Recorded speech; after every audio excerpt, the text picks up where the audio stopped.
Take a deep breath for me, Auntie, Baptiste said Madame Thebiau, in her early 70s and sharp as a needle, sat on the exam table, her feet hanging over the side in their plastic slippers. Baptiste listened to her breathing through the stethoscope pressed to her back. "All right, that's good. Did you find anything interesting, young man?" she said, stretching when she met his gaze. She winked. "Nothing unusual.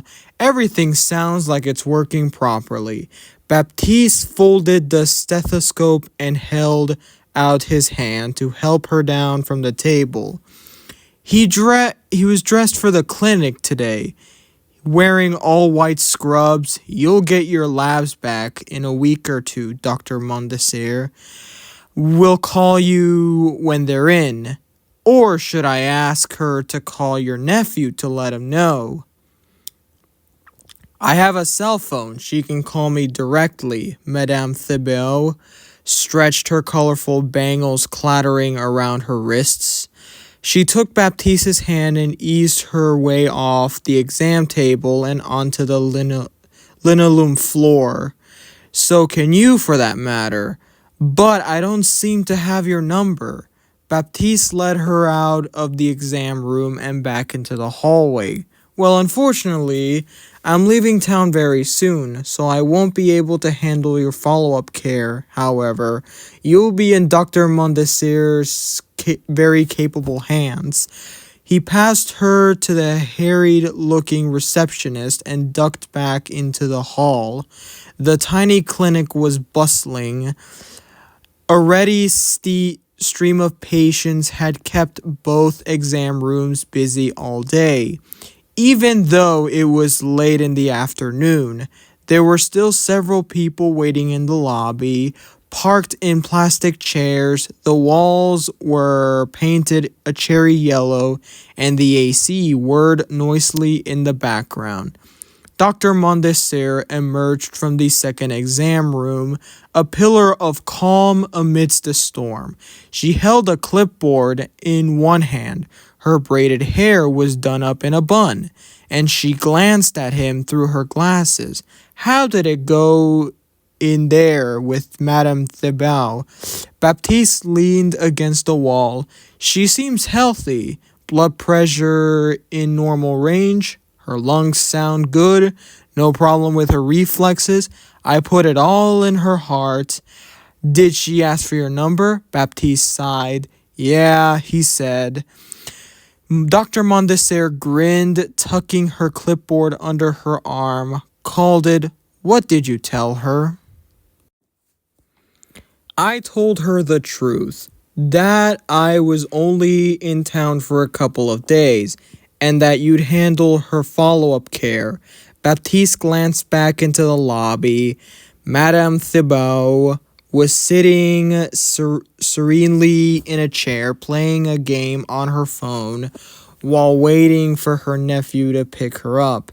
There was a cluster of teenagers sitting across from her, all on their phones too, and he wondered if they were playing together. "Ah, but I don't have muscles like yours," Jean-Baptiste said, Dr. Mondesir patting his bicep. The corner of her mouth quirked up into a smile.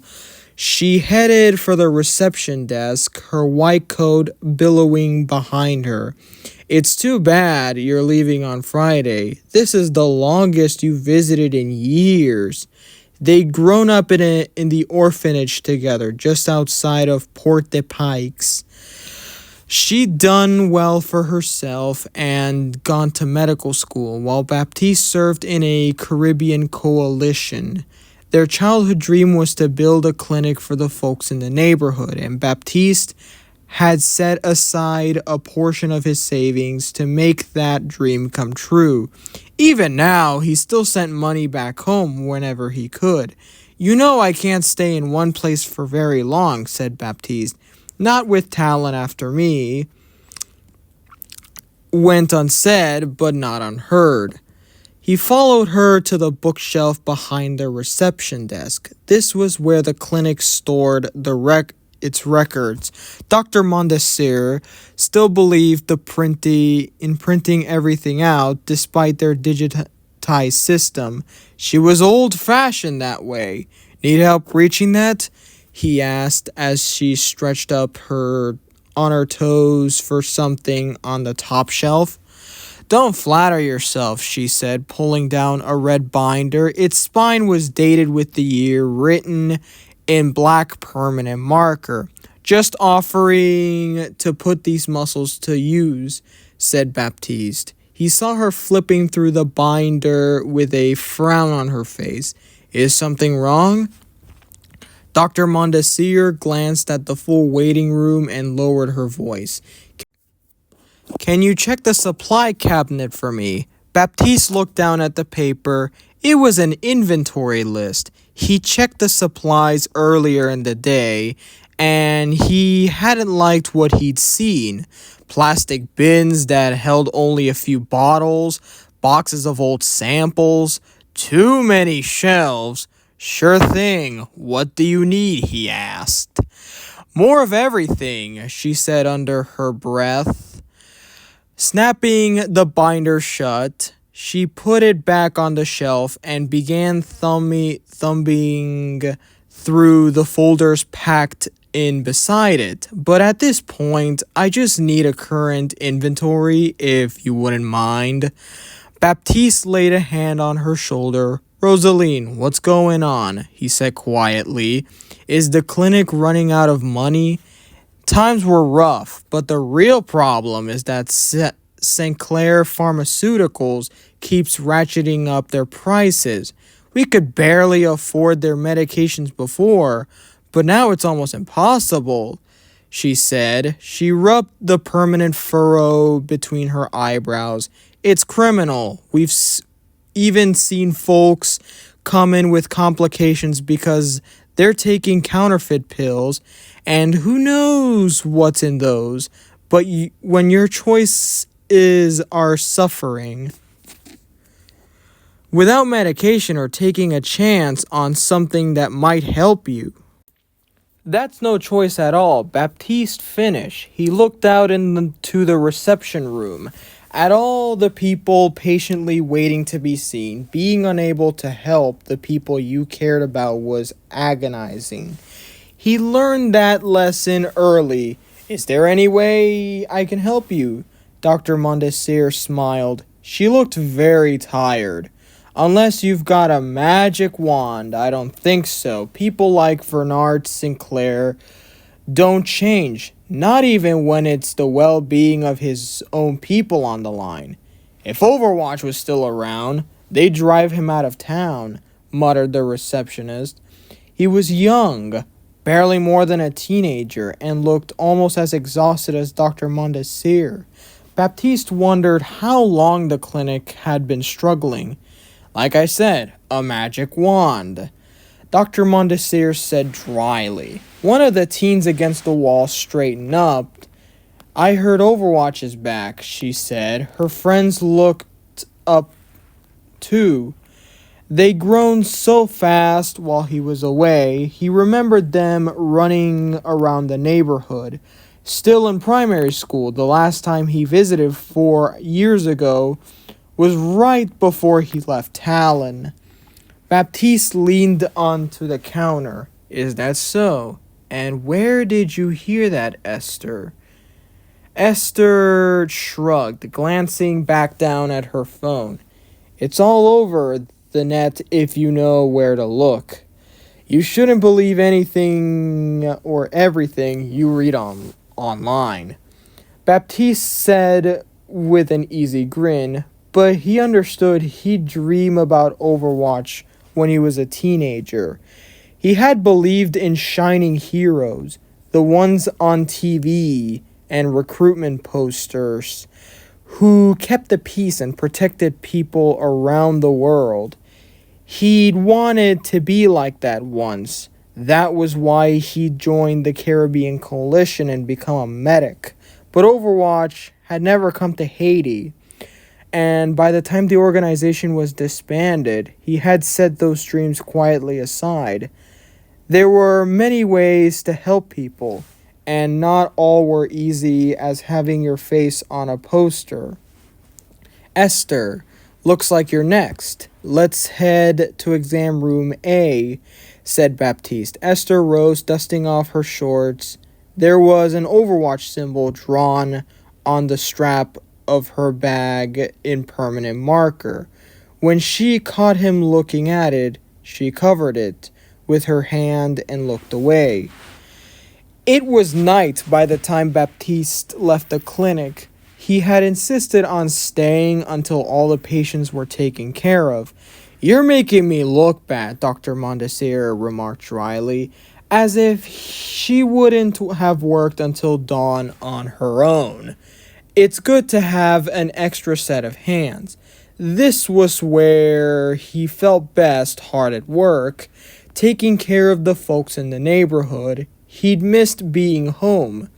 He realized as he headed down the street, the bright sound of cicadas rattling their wings, the sticky familiar summer air, the delicious scene of pork griot drifting from the food stalls on the street corners, all of it, since leaving Haiti and Talon, Baptiste had wandered the globe, never staying in one place for too long, but he always found his way back to Port-de-Paix. This is the longest you visited in years. Sometimes he wishes he could stay, but it was dangerous, both to him and to people like Rosaline and Madame Thibault. The longer he lingered in one place, the easier he was to track down, and if Talon caught up to him, they wouldn't think twice about causing collateral damage. No use wasting the time I've got left, he said out loud. Glancing up at the stars, the sky was a wide belt above the pale-walled buildings, and the moon shone bright, a silver away from being full, especially not on such a nice night. Baptiste headed to his favorite bar, a place called Le Fort's. It was a popular spot, or a popular local spot, and he had known the owner, Monsieur Lefort, since Baptiste was a kid. He was a cheerful, friendly man who used to give Baptiste and Rosaline glasses of papaya juice on hot summer days. Lefort's was a place where people came to unwind, but today something was wrong. Lefort's was nearly empty. Despite the late hour, only two people sat at the bar. The first was a giant, broad-shouldered man covered in tattoos. He was dressed like a tourist, in a tacky tropical shirt and a pair of sunglasses. And his dark hair had a streak of white running through like it was a lightning strike. "What do you call this thing?" he was saying to M. Lefort, who was trapped behind the counter. He held a brightly colored cocktail with an orchid garnish, which looked tiny in his massive hand. The last time Baptiste had seen those hands, they had just crushed a man's throat through his combat armor. "It's delicious. No, seriously, it's great, Nguyen. What do you think?" The other person at the bar, a thin, sharply dressed Vietnamese man, glanced over at his shoulder at Baptiste. A Panama hat lay abandoned on the counter in front of him. "That took you in long enough," he said in a quiet voice. It was one that Baptiste had heard during every mission debrief. Clinical and cold. "This had better be worth it, Mauga." The giant man turned, and when he saw Baptiste, a wide, easy grin across his face. "Hey, buddy," he said, and the hair on the back of Baptiste's neck stood up. "You didn't think you could outrun us forever, did you?"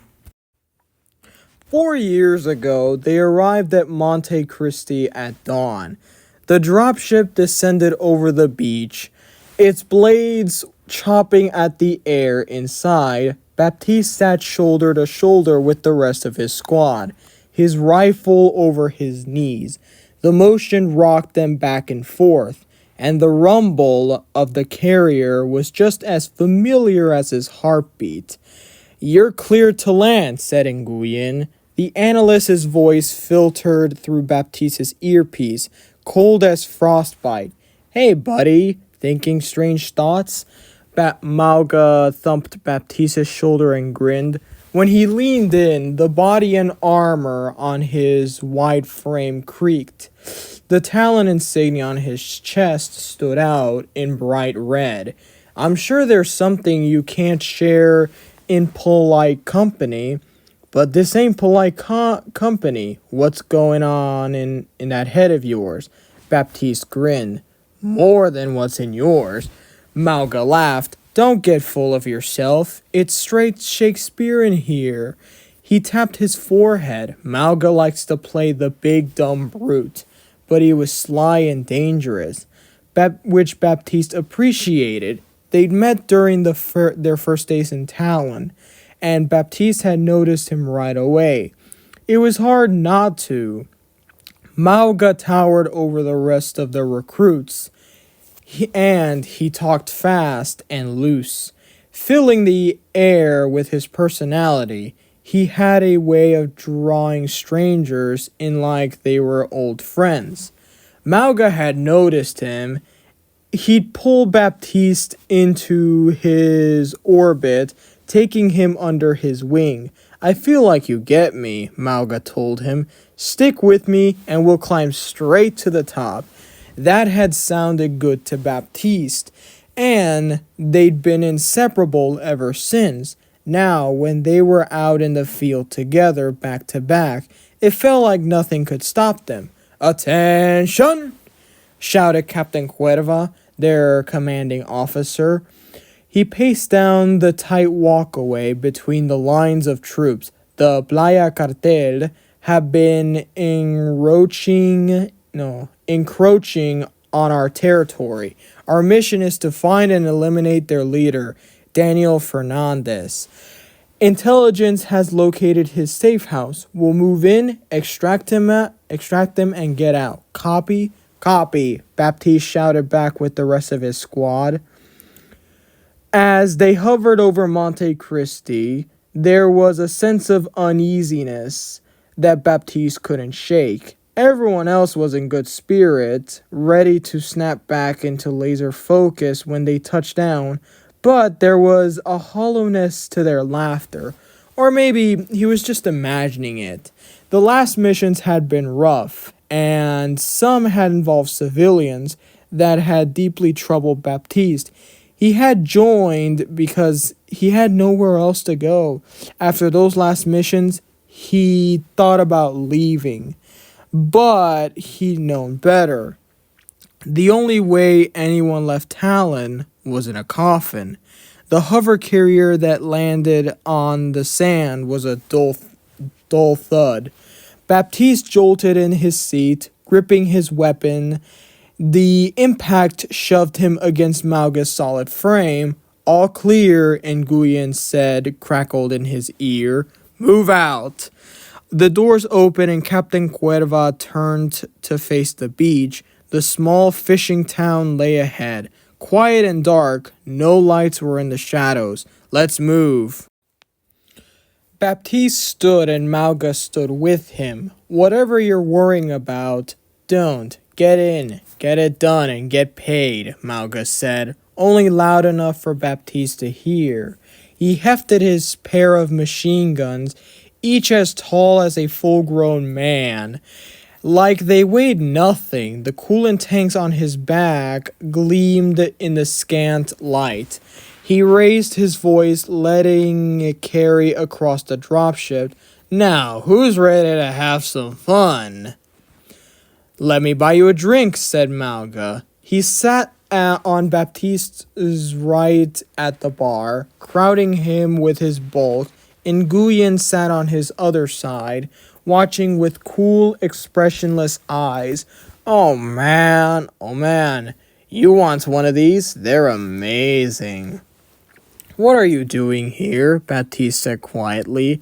From here, he could count the exits to the bar, the windows along the walls, the back exit through the kitchen, the front door, all of them an eternity away. Well, as you can see, I'm enjoying the sun and fresh ocean breeze, said Mauga, gesturing at his shirt. It was covered in ugly parrots with terrible yellow eyes. It reminds me of home. Talon HQ is so dreary. It's nice to get out of Rome every now and again. You're rarely at HQ, Nguyen said tartly, and we're not here to sightsee, nor to socialize. Mauga shrugged. I'm making the most out of our work trip. You see what I'm up against, Baptiste? I got him a hat, but he won't wear it. Nguyen looked at the Panama hat on the bar top like it was the filthiest thing he'd ever seen. There was a pink sunburned stripe across his nose. Mauga slung a massive arm around Baptiste's shoulder, knocking the wind out of him. Anyways, we just happened to be in town for a job, and I thought, hey, you know who I haven't seen in ages? Baptiste. Maybe he'd like to get a drink with us for old time's sake. There was no such thing as coincidence when it came to Mauga or Nguyen. Baptiste had spent 4 years evading Talon's notice, and they would have had to go out of their way to find him. This had Mauga's fingerprints all over it. Get to the point, Baptiste said sharply. Mauga reached over the bar and helped himself to a bottle of rum and a handful of glasses. M. Lafort had vanished into the back, probably for the better. Don't be so cold. I haven't seen you since Monte Cristi. He glanced down at Baptiste and his eyes burned. Monte Cristi, the screams, the smoke, the houses on fire, running, his lungs aching, knowing he needed to get out. Guess it's been a while, said Baptiste, resting his elbows on the countertop.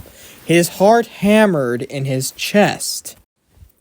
4 years and you never even wrote. That hurts me, buddy. Deep inside, he thumped himself on the chest hard enough that Baptiste winced. What were you doing all this time? Breaking hearts? Traveling the world? Actually, don't tell me. We'll have lots of time on the way back to Talon HQ. I'm not going with you, said Baptiste. That wasn't a request, Nguyen said. His voice cut through the air like a knife. Mauga sighed.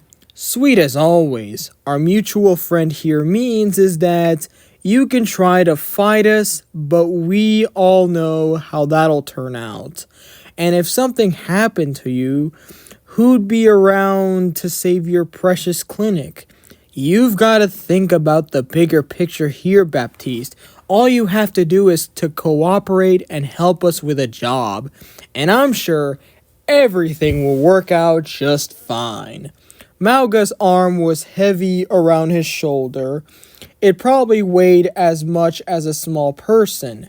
There was no way that Baptiste could make a break for an exit without Mauga knocking him flat. He could feel his options narrowing, falling away like dead leaves. There had to be a way out. If he could just find it. What's the job? Baptiste said. Mauga grinned, long and sly. It was a look that Baptiste recognized, the one that meant that Mauga thought he'd won. You're familiar with Sinclair Pharmaceuticals. They're the ones supplying your clinic, yeah? The clinic and every other medical institution in Haiti, thought Baptiste. They thought they would be if anyone could afford their prices, said Nguyen on Baptiste's other side. He slid one of the glasses in front of Baptiste from anyone else. The gesture could be courteous from Nguyen. It felt like a threat. It's short-sighted. When you have a monopoly, you control the market, but raise your prices too high, and there will be no one else left to buy. Mauga raised his glass, toasting them both. Bernard Sinclair is a bad man, like the rest of us, but the difference is he's gotten squirrely recently and isn't paying Talon what he owes. He's raking in money hand over fist, stealing from your people and ours. So we're going to pay him a visit and remind him who he owes his success to. Rosaline had said that it would take a magic wand to change Bernard Sinclair's mind, and the clinic desperately needed medicine and supplies. Baptiste wasn't a magic wand, but lean him a little, turn up the pressure, he said slowly. Mauga grinned. I knew you'd see it my way. We figured he might be more receptive to someone from the area, someone familiar. Play it right, and I'm sure he'd happy to give your clinic whatever you want. Baptiste took a sip of rum and weighed his options. He never met Sinclair in person, but he was also from Port-de-Paix. This could be his one chance to negotiate for everything the clinic needed. But then, he knew Mauga and Nguyen too well to trust them even a single bit. They'd gotten the jump on him, they knew where he'd be and laid in wait. They also knew about the clinic, so even if he managed to cut and run, Rosaline and the others would be in danger. He might be able to handle Nguyen in a one-on-one fight, but Mauga was like a demon. Taking them both at the same time was out of the question. Baptiste hesitated, then he raised his glass and clinked it against Mauga's, his stomach churning. You're not giving me much of a choice, but if that's how it's going to be, I'm in. What's your plan? And Nguyen passed over an unmarked envelope. The details are in here. Don't open it until you can reach a secure location. Burn it after you read it, he said. When Baptiste reached out to take it, Nguyen held onto it for a moment. They locked eyes. I didn't agree to your involvement, Augustin, I told Mauga. That we needed someone reliable, but he was insistent. Make it worth my time, and Nguyen let go and settled back into his seat. Baptiste tucked the envelope into his pocket and filled that bit of information away for later. So what happens after the mission? He said to us. To this, after all, the only way to leave Talon was in a coffin. Mauga smiled, the weight of his arm heavy on Baptiste's shoulder. Don't worry, buddy, he said. He reached into his pocket and left a wad of cash on the counter. Baptiste didn't have to count it to know that their drinks for the night, and possibly the next week, were covered. The analyst left first, rising from his seat and slipping into the dark like a shadow. Mauga lingered in the doorway, a mountain of a man bathed in dim, orange light. Mosquitoes buzzed around the string lights hanging from the rafters. See you tomorrow, bright and early, he said and vanished into the night. Everything was on fire. Baptiste stumbled through the flames, scanning for the enemy. He could barely see.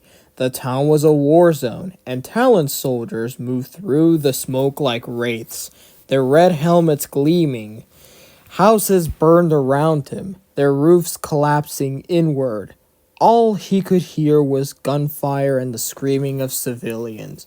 The mission had gone according to plan at first.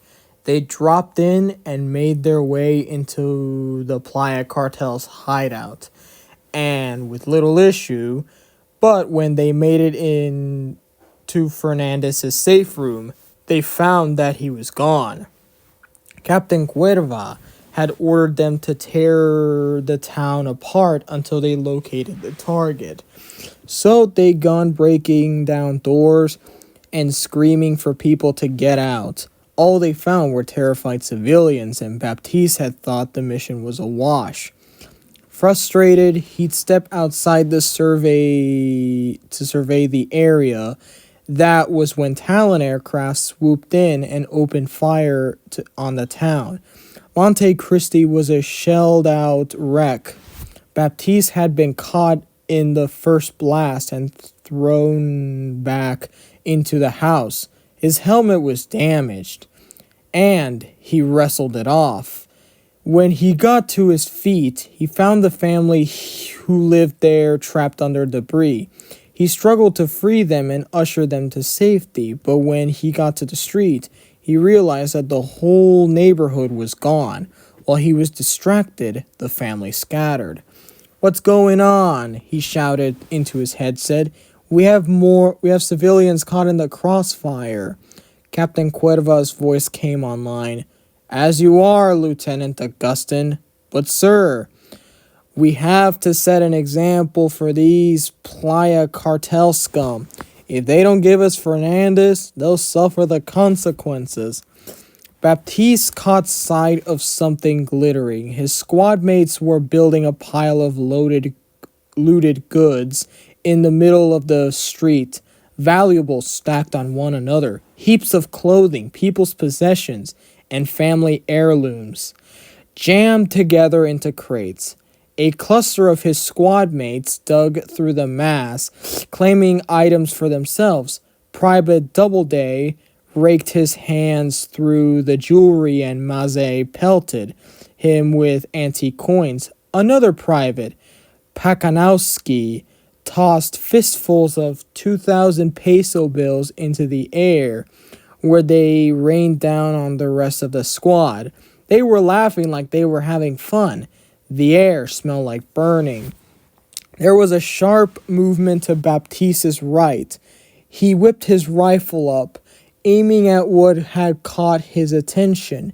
It was hard to see amidst the smoke, but a small shape was walking toward him. "Get back," he shouted, pushing through the blaze.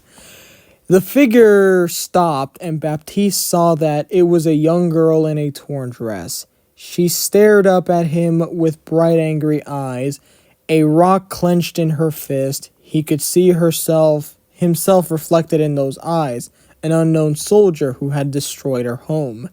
Baptiste stepped back, the point of his rifle dripping down. He turned and ran through the smoke and debris. The sound of screaming followed him. Baptiste woke, gasping and sweating. He fumbled for his phone, almost dropping it to the floor of his hotel room. The glowing numbers on the screen read 4:03 a.m. The dream lingered in his mind. He could still smell the scent of burning houses. He pulled a box out from under his bed, lifting the lid. Inside was a set of sleek white combat armor and a scarf stitched with a medic's insignia. He laid out his boots, running his hands over their heavy metal frames. Each boot was equipped with an exoskeleton that allowed him greater mobility. Baptiste pressed gently on one to make sure it was still operable, and the joints let out a soft, affirming hiss. It had been a while since he'd worn this outfit, but the weight of the armor settled easily onto his shoulders. Familiar as an old friend, Baptiste packed quickly and slung his gear over his shoulder. Before he left, Baptiste pulled out a lighter. He touched the tip of the letter to the flame and watched the Talon insignia in the corner crumple and turn into ash. Vernon Sinclair's mansion sat on a beautiful sprawling plot of land. It rose 3 stories from the ground, a stately building with pointed rooftops, elegant balconies, and ornate trim. To Baptiste, the white-painted Victorian on the midday sun looked like something out of a fairy tale. Did you know that this used to be a historic hotel? Said Malga. Flipping through his guidebook, he took up the entire back seat of the car, and his 2 giant guns rested on the floor in front of him. His heavy Talon combat armor was clattered as they drove up to the front gates. His ugly parrot print shirt was gone, but the sunglasses stayed. Before that, it belonged to a famous family of politicians, but they all died in horrible ways. It's definitely haunted. Stay focused, Nguyen said sharply. He wore the same dark suit and tie, all impeccable lines. Baptiste sat in the passenger seat beside him, dressed in his white combat armor, his helmet lying on his lap. I scheduled an appointment, so Sinclair is expecting us.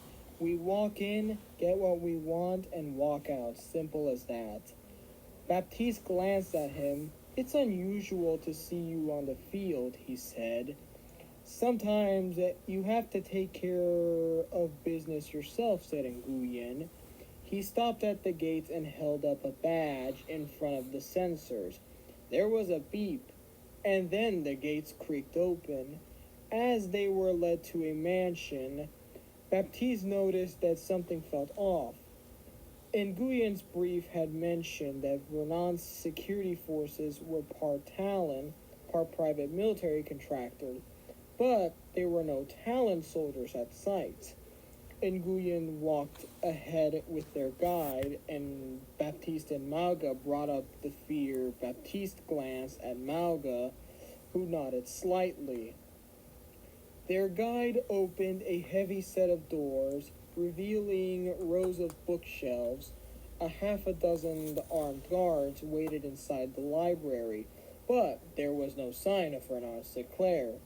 Quick as lightning, Malga stepped in front of Nguyen, activating an energy shield. Baptiste covered the rear rifle up as the door slammed shut behind them.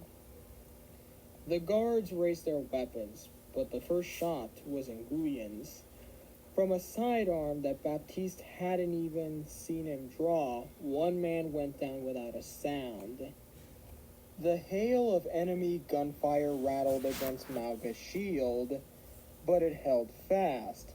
Baptiste incapacitated the 2 guards closest to him with a series of expert shots. He turned and caught the 3rd before they could rush around the shield. Nguyen shot another. They took aim at the last guard standing. Hold up, leave that one alive, said Malga. And Nguyen nodded, adjusting his wrist, and his bullet tore through the man's upper leg. And the guard howled and crumpled to the ground.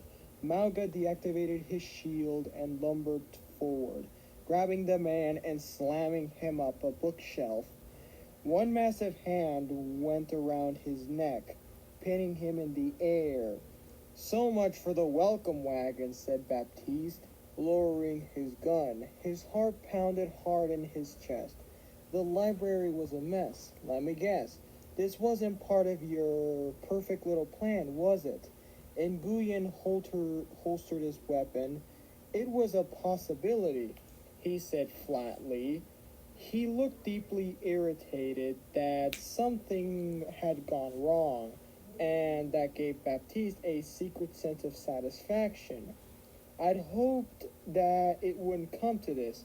Our other forces are probably dead. Say, where's your boss? Malga said conversationally to the guard he had pinned against the wall. The man choked. Oh, sorry, I didn't hear you. Let me ask again. He tightened his grip around his throat. He was enjoying this. These were the moments when the friendly, fast-talking slipped, and Baptiste could see the killer beneath. Mauga was both and more dangerous for it. Only one person had been able to talk him down in this state, and that man was Baptiste. Baptiste came over, resting his forearm to the wall. "Ease up a little. I think he's trying to tell us," he said, kept his voice light, focusing on Mauga. He'd always been able to rein him in with patience and careful words. But it had been years and Mauga was stronger than ever. Mauga whirled on him, his eyes burning with violence, nothing familiar or safe on his fence. For a moment, Baptiste felt a real jolt of fear, and then Mauga smiled. Relaxing his grip, the guard gasped for air. "My bad now, friend. Where is Sinclair? He's the one we want, not you." "His office, top floor," the man croaked. "Thanks, buddy," Mauga said cheerfully. Squeezing hard, the man slid motionless to the carpet. "Why is it always the top floor?" Baptiste muttered. They'd done extractions like this all the time when he and Mauga had been squad mates. He'd slipped back into familiar patterns, acting on habit and muscle memory, before he'd been able to think about it, even during the interrogation. "Good job there, Baptiste," said Mauga, clapping a hand on Baptiste's shoulder. He looked proud. "It's like you never left." "That's what I'm afraid of," Baptiste thought. Looking at the fallen men scattered across the library floor, he glanced down at his gun. It had been too easy to become the old Baptiste. He'd spent so many years breaking himself of his old habits, and it felt like they'd grown back up overnight. Twice as strong as before. Was it Mauga's influence, or was it something in himself that he couldn't kill? Nguyen retrieved a slim data pad and displayed a holographic blueprint of the mansion. "We'll have to fight our way through. Luckily, the way up is straightforward. Just take the main stairs." "There's no way around?" asked Baptiste, scanning the blueprint. "I didn't come here to scale balconies," Nguyen said. "They're alerted to our presence already. We need to move swiftly and decisively. Use whatever cover we can and don't take stupid risk." "Me? Never." Mauga, sliding his giant guns from their back holsters. Baptiste studied the blueprint, hunting for anything that looked out of the ordinary. A secret passage, a hidden door. Nothing stood out to him, but that didn't mean it didn't exist. Men like Vernon Sinclair always had a way out. "What is it, Baptiste?" Mauga said, looking at him. "You see something?" Baptiste tore his eyes away from the blueprint and shrugged. "Nothing interesting," he said. "We should get moving before reinforcements arrived." "Brilliant," said Nguyen, stepping over the bodies on the carpet. They fought their way up the main stairwell, up past the decorated columns and imported stone statues. Bullets shred their ornate banisters. Mauga's shield protected them, and they pushed steadily upward. Baptiste and Mauga moved in tandem with the practiced ease of soldiers used to fighting each together. It had been years, but it came back quickly, as natural as breathing. "I missed you, you know," Mauga called over the roar of gunfire. He was enjoying every moment of the battle, relishing the adrenaline. Baptiste could feel that same rush in his veins, too. "All those years you were on the run, and we could have been doing this instead. Don't tell me you miss it, too." Had he? More than he was willing to admit. He'd spent so many years running, and this felt right, not being part of Talon. but having a place where he belonged with a dependable team at his back, that was what he'd found when he joined the Caribbean Coalition, and later with Mauga and their squad. Taking care of people centered him and made him feel whole. But Talon was very much different. What they asked him to do ate away his soul. In the end, he'd left for a reason, and he couldn't forget that. Watch your back, he shouted instead, taking down a mercenary who'd been about to shoot Mauga. That's your job, Mauga laughed. His gun tore a path through the guards, swarming the top of the staircase. They ducked for cover. He was in his element, wild and unleashed. He'd been like this on their missions, a hurricane of a man. With you at my back, we can do anything, he told Baptiste once. You're the best medic in Talon. You can keep me alive and I'll protect you. No one stands a chance. Sinclair's office lay at the end of a long hallway on the third floor. Large portraits hung on the walls, glaring balefully down at them. The wallpaper was hideous. Baptiste stepped forward quietly, nodding at Mauga. Nguyen stayed close to the opposite wall. Mauga grinned and rammed the door with his shoulder, banging it open. The office was as opulently furnished as the rest of the house, with a huge stained glass skylight overhead that cast colored shapes across the carpet. Bernard Sinclair stood behind his desk, a revolver in his shaking hands. He was a handsome man in a deep burgundy suit, decked out in gold jewelry. The pallor of sweat on his face ruined the overall effect. I know why you're here, he said, his voice steady, and I know what it looks like, but I swear I'm loyal to Talon. Well, color me convinced, said Mauga. Hefting one of his giant guns and activating his shield, he smirked long and dangerous. Sinclair pulled the trigger twice. The bullets ricocheted off the shield, shattering the panels of the giant French windows overlooking the grounds. Baptiste glanced at the windows, then back at Sinclair. Bad idea. He informed Sinclair, shaking his head, and Nguyen stalked forward, Mauga covering him with the shield. You sent us into a trap. You murdered the forces we stationed here for your protection, he snarled, and Nguyen yanked the gun from Sinclair's grasp and slammed it onto the desk. I even set up an appointment, yet you continue to inconvenience us. Give me one reason why I shouldn't put a bullet through your head right now. I have the information you need, Sinclair said, the words falling quickly from his mouth. Don't shoot me. I'm just going to pick up this data pad and show you what's in it. He reached slowly for the data pad lying on the desk. Baptiste kept his gun trained on Sinclair, tracking his movements. Sinclair glanced at the revolver once, but he didn't try to grab it from Nguyen. Instead, he activated the data pad and tapped on a file. A golden hologram of the Earth popped up, rotating gently in the air. Then a series of bright points of lights began to glitter across the globe. As the Earth turned, photo portraits popped up over the points of light. No, Baptiste realized. Not portrait, those were dossiers. An unfamiliar voice came online. Agents, Overwatch needs you.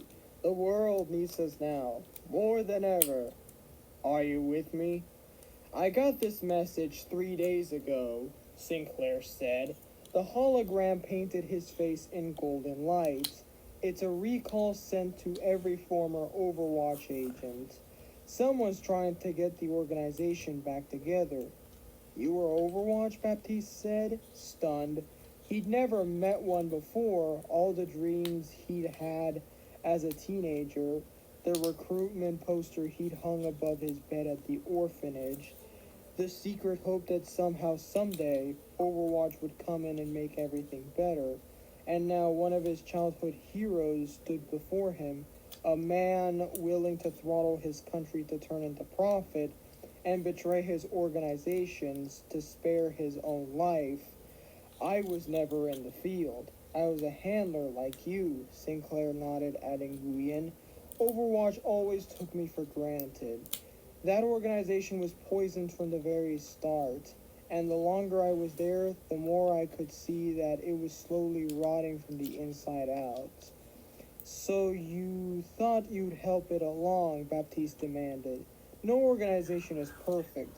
He knew that personally, and well, but Overwatch was supposed to stand for something better. A vision of a world that could exist, rather than the one that did. Sinclair regarded him with contempt. I don't think a talent agent has any right to judge me. At least, your people recognize my worth. By the time the UN disbanded Overwatch, I'd fed Talon enough information to keep you busy for years, and I'd been handsomely compensated for my troubles. Malga slid Baptiste a knowing look. Hadn't they all joined for the money, or because they had nowhere else to go? But Sinclair was different. He had choices, and then he chose to stand by his Overwatch burnt. With a match in his hand, now he gestured at the lavishly furnished office. Working for Talon gave me something that Overwatch never could. And now, I have exclusive information to offer you. Nguyen reached out and spun the globe.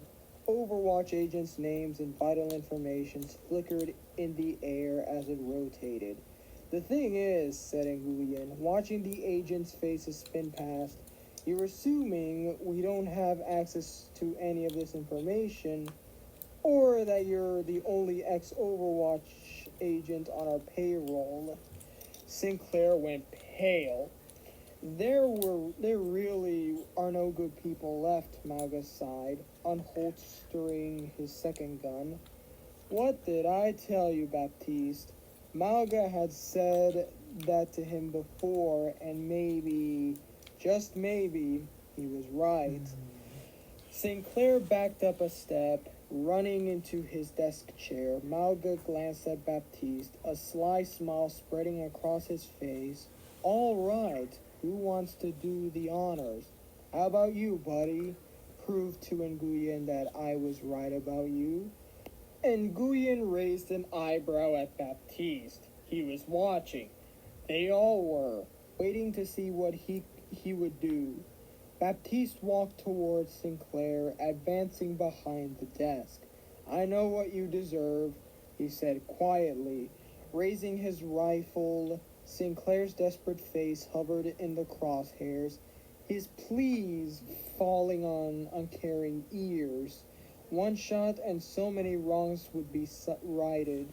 Sinclair had done so much damage and refused to help so many people indeed. He was the reason the clinic struggled to stock medicine and why the neighborhood suffered without treatment. But would a bullet in his head fix any of that? Baptiste had never been able to execute a man in cold blood, even when he was in Talon. It would be more than a step back into the life he promised he left.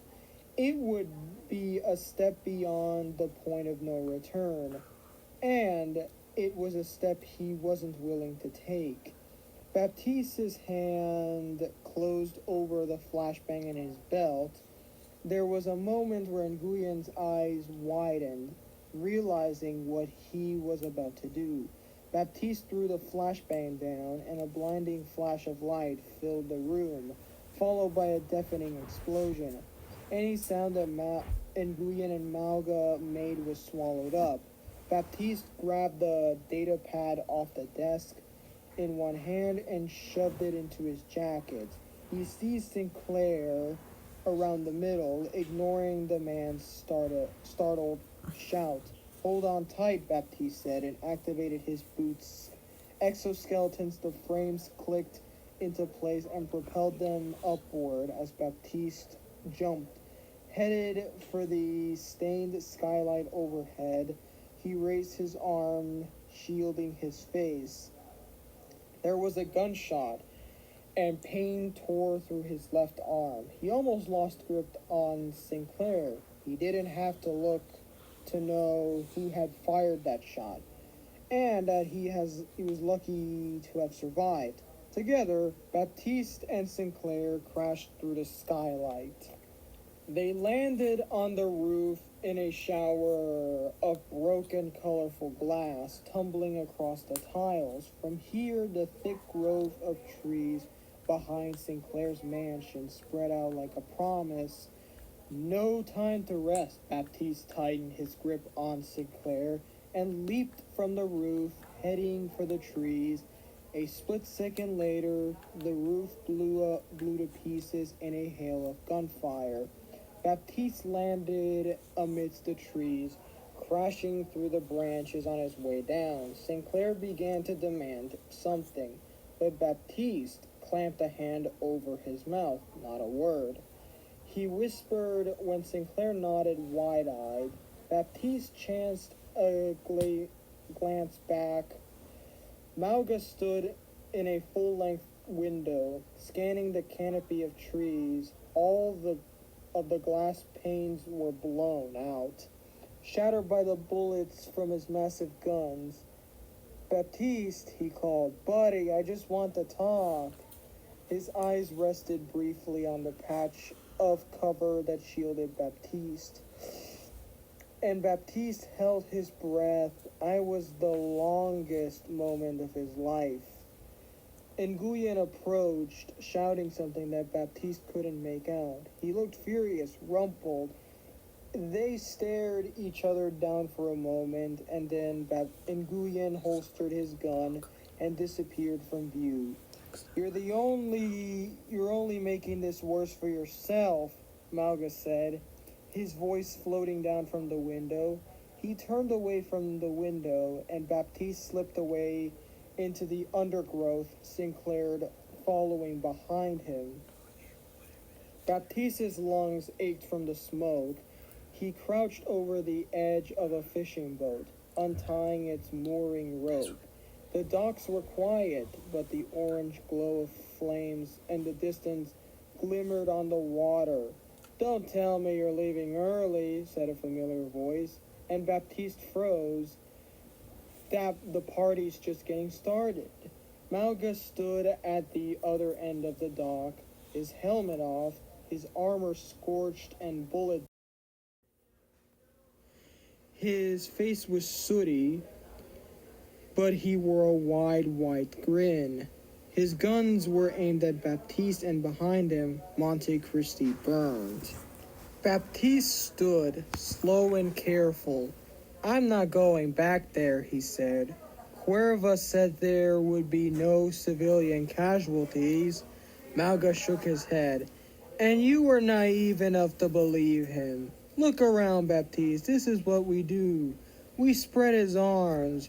Remember Makati, or that time in Singapore? Or did you conveniently forget how those went down too? Cuerva told us that those missions were on the level, Baptiste said weakly. He'd known the truth even then, but he hadn't wanted to believe it. And from the look on Mauga's face, he knew that of course he did. And of course they weren't. But who cares? We were in too deep. Baptiste, for a moment, all his bravado dropped away. It was just the two of them, no audience, standing beside the water. When he spoke, it was quiet. There are no good people. Not you, not me. All we can do is have fun while we've got the chance. None of this was fun. The killing, the looting, any of it. All Baptiste felt was a sickening sense of horror. Mauga walked down the dock toward him. Baptiste drew his gun, aiming it at Mauga. who stopped in his tracks. "I'm not going back there," he repeated. "You'll have to kill me first." Neither of them spoke for a long moment. The only sounds were the roar of the waves and the faint, dull crackle of flames. Baptiste's earpiece buzzed, and from the way Mauga cocked his head, he was hearing the same message. "Lieutenant Augustin, come in," snapped Captain Cuerva. "Mauga, have you found him yet?" Baptiste's heart hammered in his chest, even if he got off the first shot. And he didn't want to shoot Mauga. He couldn't fight off the rest of his squad. If Mauga gave him away, that was it. He was as good as dead. Mauga held Baptiste's gaze for a long moment. Finally, he reached up, touching his headset. "No sign him here, Captain." He crawled. "I'll head back. Copy." "Copy that," said Cuerva, and the line went quiet. Mauga lowered his weapons. "I know you're not going to shoot me, Baptiste," he said. "You can put your rifle away." Baptiste didn't lower his gun. "Why did you do that?" he asked. Mauga shrugged. "I like you, Baptiste. There's something special about you. And I didn't feel like dragging your body all the way back because you're damn heavy." He stretched. "Now get going. Just remember you owe me. Call me when you're ready to come home." Baptiste backed up, keeping Mauga in sight. True to his word, the man didn't move to stop him. "Thank you," he said quietly. He didn't know whether Mauga heard it, and he didn't stay to find out. He started to motor and pulled away from the dock, leaving Mauga standing in by the water. By the time Baptiste made it to the wharf, he'd lost his pursuers. Sinclair's security force didn't know the city like he did, and neither did Mauga or Nguyen. At least Sinclair had stopped fighting him once he realized that Baptiste was his best chance of getting out of the situation alive. Baptiste slipped into a warehouse, and Sinclair stumbled in behind him. Baptiste's shoulder ached where Nguyen shot him, and he'd used his scarf to fashion a makeshift bandage for the wound. Baptiste picked his way through the crates of coffee and mangoes until he got to a blue barrel nestled in the back. He removed the top and scooped up the bag he'd stashed early in that morning, hours before he met up with Mauga and Nguyen. He left Sinclair hidden behind a couple of large shipping containers, clutching a bottle of water. "Here's the deal," Baptiste said, resting one foot on a nearby crate. "I'm going to send someone to retrieve you in a couple of hours. When all this has blown over, they'll help you get out of town. In return, you're going to supply every clinic in the country with whatever they need. Free of charge? Sound good?"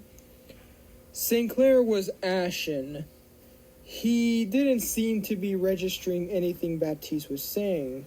A sudden brush with death does that to a man, Baptiste thought dryly. Baptiste snapped his fingers in front of Sinclair's face, and Sinclair jumped. "Hey, you still with me?" Sinclair found his voice. "Whatever you want, just get me out of here alive." Baptiste shrugged. That part's up to you. I'd like to think you're a man of your word, but if you don't hold up your end of the bargain, I'll let Talon know where to find you instead." As Baptiste turned to go, Sinclair raised his voice. "Why didn't you kill me back there?" he asked. Baptiste paused. "'Cause you weren't worth it," he said, and slipped out of the warehouse. There was a number of commercial fishing vessels docked at the wharf, bobbing gently with the movement of the tides. Crates of cargo were stacked nearby. Waiting to be loaded in, Baptiste made a beeline for the private vessels, picking one at the end of a line of fusion energy charging stations. These boats hovered just above the water, emitting a low turn. "Well, this looks familiar," said a voice behind him. Malga walked down to Pierre, the sun catching on his armor. He held his guns like they weighed nothing. There was an edge to his voice, one that Baptiste recognized as that post-combat adrenaline rush. "I'll let you go once, Baptiste. You know I can't do it a second time." Baptiste regarded him. His own body hummed with restless, alert energy. "Where's Nguyen?" Malga shrugged. "Who knows? Probably back at the mansion, dealing with the mess. Disappointed with everyone around him. As usual, I keep telling him that his face is going to get stuck like that." He raised his gun, and Baptiste dove for cover. Bullets showered the concrete, tearing the crates nearby. Mango spilled out, splattering Baptiste as he crouched behind the shipping container. Baptiste gripped his rifle tight. "Malga meant business. I thought you wanted to take me back to Talon alive," he shouted. "I do," said Malga. The fire was back in his voice, the same promise of violence. "But it sounds like you need a little more convincing. We can still do this the right way." "Never thought I'd hear you say that," said Baptiste. He chanced a peek out from behind the shipping container. Another rain of bullets chased him back. His heart hammered in his chest as he counted his remaining ammunition. A lot less what Malga had, apparently. "By the way, I heard what happened to Captain Cuervo and the boys. That's a real shame," Malga called out. His footsteps echoed closer, thudding along the pier. Their old squad had made the mistake of coming after Baptiste one by one. He'd left Cuerva for last. "Is it?" Baptiste panted, his back pressed to the container. There was a loud metal click as Malga reloaded, feeding a new belt into his guns. "Nah, never liked him." Baptiste swore as more bullets tore up the concrete nearby. Shells clattered to the ground around him. There was no way to get to a boat from here. Time was running short. St. Clair's forces would catch up any minute. A round, flat shape dug into his back, and he shifted his bag over his shoulder. Wait, he opened it and dug inside, retrieving a disc-shaped device. It was something he'd been working on for months, and it was just a prototype. But maybe... "Don't shoot," Baptiste shouted. "I'm coming out there." He extended his arm out in the open, holding his breath. No bullets followed. So he slowly edged out from the shipping container. Malga waited a few yards away, sunglasses on. His weapons were still aimed straight at Baptiste. The ocean breeze blew through his hair and grinned that wide grin. "Finally come to your senses, buddy?" "Not really," said Baptiste, whipping his rifle out behind the shipping container. He threw the disc into the air and unloaded his clip into the fusion energy charging station beside Malga. The resulting explosion shattered the air. The middle of the pier was blown into the air, chunks of concrete raining into the bay. Some crashed into the decks of nearby boats, capsizing them. Seagulls scattered overhead, shrieking. And when the smoke cleared, Malga was gone. Lay on one end of the pier, battered but breathing. The prototype device hummed in the air, emitting a protective field of energy around him. It was the only thing that had kept him alive. "Good to know that works," he wheezed. pressed on a button on top, the device powered down, and the ring of energy dissipated. He collected the disc and hobbled toward one of the remaining vessels, a luxury yacht docked at the far end of the pier. It had the Sinclair painted across its stern in bold, flowing script. It was easy to cut through the rope and yank the charging cord out, and easier to hotwire the engine.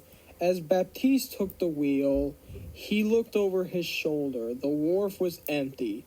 No Mauga or mercenary troops in sight. So much for a vacation, he muttered.